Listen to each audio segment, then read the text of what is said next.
and today we are going to open door 7 in the Amazing Crafters Advent box. So let's do a quick review of what we've seen so far.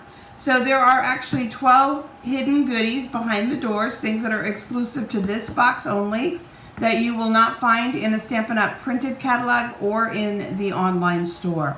In addition to the 12 goodies in this box, you're going to get this 24-piece photopolymer set. It's a nice generic set with some great greetings, some bold images. Day 1, we opened this set of dies. It has 2 coordinating dies to go with the stamp set, and then some fun images to build on those flower dies and again to work with the stamps.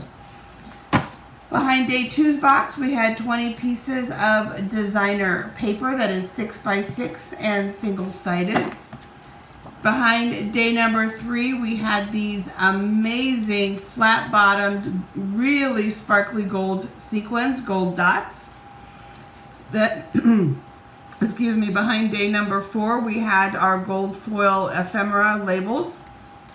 Then behind door number 5, we had a set of 4 masks with a great brush for brushing on color if you don't happen to have any of the other types of applicators that are great for working with masks.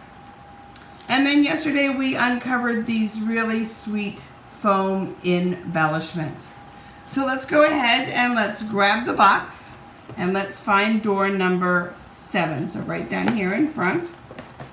We're going to find door 7 and open it together. Ooh, more dies. Oh my gosh, I love this, guys.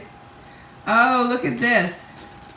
They've got a really cool wavy border to them, and there are 5 of them. Let me pull this aside, take this off to the side. I'm going to see something here for a second about these dies. So the largest one is not quite 2.5, just under 2.5 by 2.5. So those do nest together, and then you have 2 rectangles that nest. So you have 3 nesting squares and then 2 nesting triangles. The smallest square also has the little dots on it, kind of like little stitch marks. Oh my gosh, I kind of wish I'd have had those for the projects I worked on today. So oh my gosh, another fun opening. So let's take a look at some things with these foam embellishments, as I've been trying to do to give you ideas every day. So just a reinforcement of that idea of using your embellishments to create a border. In this case, I played off of the word sweet for Sweet 16 and just used the strawberries and the cherries. Here we just created a little grid with 4 circles and put the cupcakes in those, a couple little strips there, just little polka dots, and then birthday wishes.